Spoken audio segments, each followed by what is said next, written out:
I see a lot of people having issues with p-value, so let me just do one quick question and just do a very quick revision of what p-value is all about. It's a very simple concept, you just need to get a little idea about it.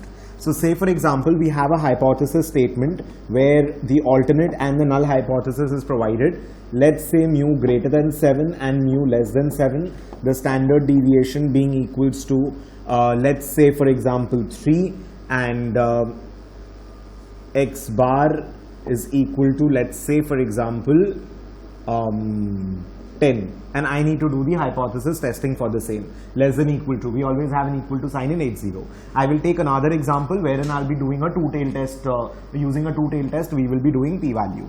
Now in a hypothesis testing, what we are going to do is, we draw the normal distribution. I'm assuming we can use the Z distribution, the normal distribution, and let's say for example the sample size is equal to, it will make my calculation easy, so let's say 25.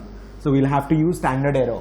Right, we'll have to use standard error to do the calculation. My objective is not to teach hypothesis over here, I just want to revise p-value very quickly. So normally in case of hypothesis testing, how do we go about it? You have your Z value, so this is 0 and SD is equal to 1, this is a standard normal distribution line. Here we plot our mu, that is mu equals to 7 over here. We'll always be testing the null hypothesis. Null hypothesis, the acceptance is going to be on the side, on the left side. Mu less than equal to 7, we want to be accepting over here. It's a less than greater than question, so therefore it's going to be a one-tailed test. Let's say for example my alpha to be taken over here is 5%. It's a one-tailed test with 5% probability over here, so therefore this has to be 1.65. I'm not using a t-table, I'm using a Z test. I'm telling you, you're supposed to be using a Z test. It is normally distributed. Right? Now, how do we conduct a hypothesis test? We have to also calculate standard error over here, which is sigma by root n. That is going to be equals to 0.60, 3 by 5, 0.60. Now the question is, how do you do the hypothesis testing? Hypothesis testing is very simple. All we need to do over here is, we need to either, there are three ways in which we can do. Either you calculate the corresponding value for Z critical, average plus 1.65 standard deviations, and then we will have to check whether my X bar lies on this side or this side. If it is on this side, it is a critical region, rejection region. If it is on this side, it is the acceptance, fail to reject region technically. The other alternative is that you calculate the corresponding Z statistic for 10. 10 minus 7, 3 units. 1 standard deviation is equal to this much. So how much is 3 units? 3 divided by 0.6, which is of course going to be far away in the tail. Correct? What is p-value? So basically, I know my 10 is going to lie on this side. P-value basically tells you the probability in the tail corresponding to your statistic, not critical. The probability corresponding to critical is alpha. This area is alpha. The probability corresponding to your critical value is alpha. The probability corresponding to this statistic of yours, corresponding to X bar, that probability is p-value. That is all that p-value means. Now obviously, if p-value is smaller than alpha, that means it is lying in the tail, and in hypothesis testing, we are going to say reject the hypothesis. We reject the hypothesis when p-value less than alpha. So p less than alpha, reject H0. Because obviously if p-value is smaller, that means it's lying in the tail. And if p-value is going to be larger, had my 10 been over here, in that case my p-value would have been larger, the probability would have been higher. So if p-value is greater than alpha, in that case fail to reject H0. That's all that p-value denotes, the probability corresponding to the tail. The probability corresponding to the tail. Is everybody understanding this part? In a similar situation, if the question would have been with respect to H0 equals to 7 and this one is not equals to 7, in that case, this would have been 2.5% probability and this would have been 2.5% over here. Now, the area corresponding to the critical value is alpha by 2 and not alpha. So the area corresponding to the p-value, this area, this is now going to be p-value by 2. So if you want to compare, if you want to find out whether your H0 is failed to reject or reject, you will have to see whether you're lying in the tail or on the inside. Now you cannot compare this probability with 5%. You cannot compare this probability corresponding to the statistic. What is p-value? P-value is basically the probability lying on the tail, in the tails corresponding to the statistic. You cannot compare this probability with 5% alpha. This is p value by 2, this is alpha by 2. You compare p value by 2 by alpha by with alpha by 2, or you double the p value by 2, you double this probability, which is p value. P value is not equal to this probability, p value will be double of the probability. The area corresponding to the statistic in the tail is half the p value because it is a two-tailed test. Correct? So basically, if p value again is on the inside, if the statistic is on the inside, your p value is more than alpha, p value more than alpha, fail to reject H0, you're on the inside.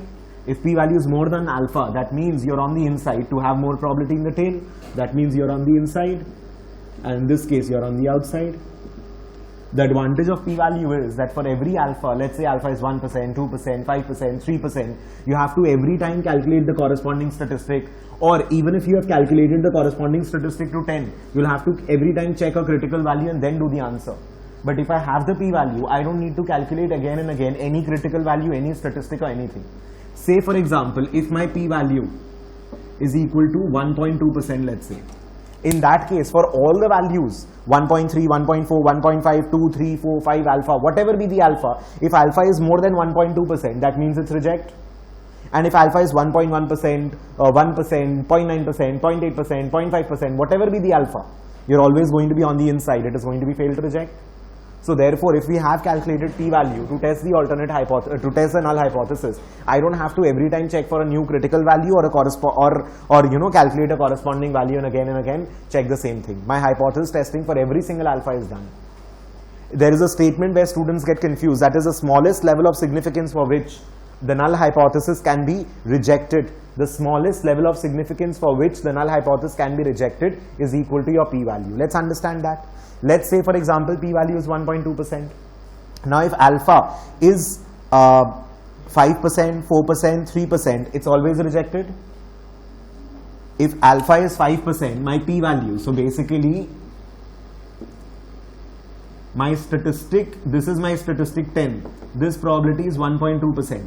So till my alpha is 5%, 4%, 3%, 2%, 1.8%, every time my statistic is lying on the outside, I'm going to be rejected. The smallest level for which the null hypothesis can be rejected is 1.2%. Because if alpha is less than 1.2%, then the null hypothesis will not be rejected. If alpha is 1.1%, then p-value is inside. So null hypothesis cannot be rejected. Null hypothesis can be rejected till the time alpha is 5, 4, 3, 2, 1.9, 1.8, 1.5, 1.35, 1.3, 1.25, 1.2, beyond 1.2, the moment alpha crosses 1.2, null hypothesis cannot be rejected. So the smallest level of significance for which null hypothesis can be rejected is known as p-value. That is how the definition comes in. And at later levels, after CFA level 1 and FRM level 1, once you read p-value, so basically p-value will be given in your ANOVA table, that all that you will study in a later level. FRM level 1, it comes in later chapters only, but CFA level 1, it comes in level 2. But anyways, in tables and all, when you do the regression analysis, when you do any kind of analysis, wherever there is a hypothesis testing required, a p-value is provided. And normally for p-value is 15%, 20%, etc. Of course, it means it is failed to reject because we never go below the confidence level of 90%. In any question, you would not have seen that we are going below the confidence level of 90%. So if your p-value is anywhere more than 10%, we are definitely on the inside. Right? So that is fail to reject. So looking at the p-value, we can immediately take a decision as to whether it is a reject or a fail to reject without having to calculate critical values, corresponding values or anything. Are we guys comfortable? So p-value is nothing, just remember it in this way. P-value is the probability corresponding to the statistic. Statistic को correspond करता हुआ बाहर का side का tail का probability. That is what p-value is. Statistic को correspond करता हुआ outside वाला probability. तो अगर अपने लोग का प्रोबेबिलिटी कम आया मतलब अपने बाहर साइड होंगे अल्फा से कम आया, तो अगर प्रोबेबिलिटी ज्यादा आया है अल्फा से मतलब अपने अंदर साइड होंगे. That's it, that's all you need to check. Statistic को कॉरेस्पॉन्ड करता हुआ बाहर का probability is p value. And obviously if it's a one tail test then in that case ये जो प्रोबेबिलिटी होगा वो पी वैल्यू है. अगर टू टेल टेस्ट है तो स्टैटिस्टिक के बाहर कॉरेस्पॉन्ड करता हुआ प्रोबेबिलिटी उसको डबल करना होगा because this is alpha by 2, this is alpha by 2. How can you compare this value with total alpha? उससे थोड़ी पता चलेगा अपने अंदर है कि बाहर है. This probability compares to this alpha. ये तो अल्फा नहीं है, ये तो alpha by 2 if it is a two tail test. So only in case of a two tail test statistic को कॉरेस्पॉन्ड करता हुआ बाहर का probability is going to be p value by 2 and not just p value. Everybody comfortable with p value? Sure. We have done quite a few questions also in class. Practice किया अपना 5-7 sums and all class में. ठीक है यहां तक?